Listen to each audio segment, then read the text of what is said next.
रूस और यूक्रेन के बीच बन रहे हालातों ने न सिर्फ दोनों देशों बल्कि पूरी दुनिया को चिंता में डाल दिया है। बीते गुरुवार यूक्रेन के अलग अलग हिस्सों में धमाके की आवाज़ सुनाई दे रही थी। एएफपी के एक रिपोर्ट की माने तो यूक्रेन पर रूस के हमले के पहले दिन यहां 137 लोगों की मौत हो गई। इस बीच रूस के राष्ट्रपति पुतिन ने भारत के प्रधानमंत्री नरेंद्र मोदी से फ़ोन पर बात की। राष्ट्रपति पुतिन ने पीएम मोदी को बताया कि आखिर उन्होंने यूक्रेन पर हमला क्यों किया। रूसी राष्ट्रपति भवन से जारी एक बयान के मुताबिक पुतिन ने पीएम मोदी को बताया कि डोनबास के आम नागरिकों पर कीव से चलने वाली सरकार ने आक्रामक कार्रवाई की। साथ ही मिन्स्क समझौते का उल्लंघन भी किया गया और इसके अलावा यूक्रेन में अमेरिका और नाटो की मदद सामरिक तौर पर जो गतिविधियां चल रही थीं, इन सब की वजह से रूस को सैन्य कार्रवाई का फैसला लेना पड़ा।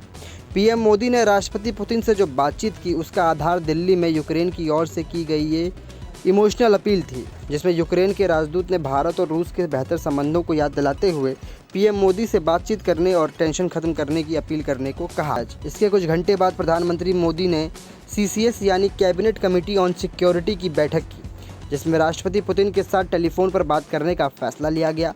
और फिर जो पुतिन अमेरिका और ब्रिटेन जैसे देशों के नेताओं की नहीं सुन रहा है, उसने पीएम मोदी से फ़ोन पर बातचीत की।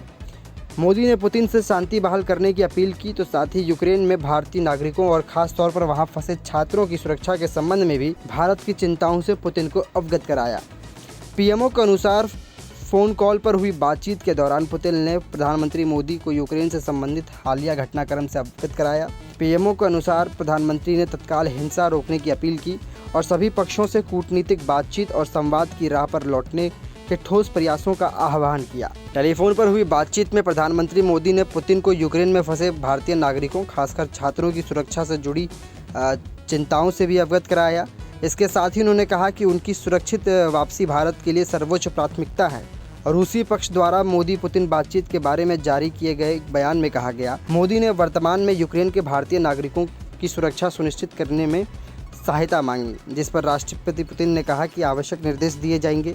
पीएमओ ने कहा कि नेताओं की सहमति व्यक्त की गई, उनके अधिकारी और राजनीतिक दल सामयिक हितों के मुद्दों पर नियमित संपर्क बनाए रखेंगे। मोदी पुतिन के बातचीत के बारे में रूसी बयान में कहा गया कि बातचीत के दौरान पुतिन ने डोनबास की नागरिक आबादी के खिलाफ कीव की आक्रामक कार्रवाई के बुनियादी आकलन के साथ साथ मिन्स्क समझौते को तोड़ने के उद्देश्य से यूक्रेन की विनाशकारी नीति को रेखांकित किया। रूस के बयान में कहा गया कि इन परिस्थितियों में और रूस के लिए अस्वीकार्य यूक्रेन के क्षेत्र में अमेरिका और उनके नाटो सहयोगियों को सैन्य घटनाक्रम के चलते एक विशेष सैन्य अभियान शुरू करने का निर्णय लिया गया। बहरहाल यूक्रेन में तेजी से बदलती स्थिति पर भारत ने करीबी से नज़र बना रखी है। सरकार की प्राथमिकता वहां फंसे भारतीयों, विशेषकर वहां पढ़ रहे छात्रों की सुरक्षा सुनिश्चित करना है। यूक्रेन की राजधानी कीव में भारतीय दूतावास ने यूक्रेन में सभी भारतीय नागरिकों को शांति बनाए रखने और सुरक्षित रहने की सलाह दी है। इस सिलसिले में दूतावास की ओर से आज भी एक परामर्श जारी किया गया। यूक्रेन में 20,000 से अधिक भारतीय फंसे हुए हैं। इनमें अधिकतर छात्र हैं। महाराष्ट्र, केरल, हरियाणा, गुजरात, पंजाब, कर्नाटक और उत्तराखंड सहित कई राज्यों में मुख्यमंत्री और विभिन्न राजनीतिक दलों ने सरकार से यूक्रेन में फंसे भारतीयों की सुरक्षा सुनिश्चित करने की मांग की है। नेक्स्ट 9 नेशन की रिपोर्ट।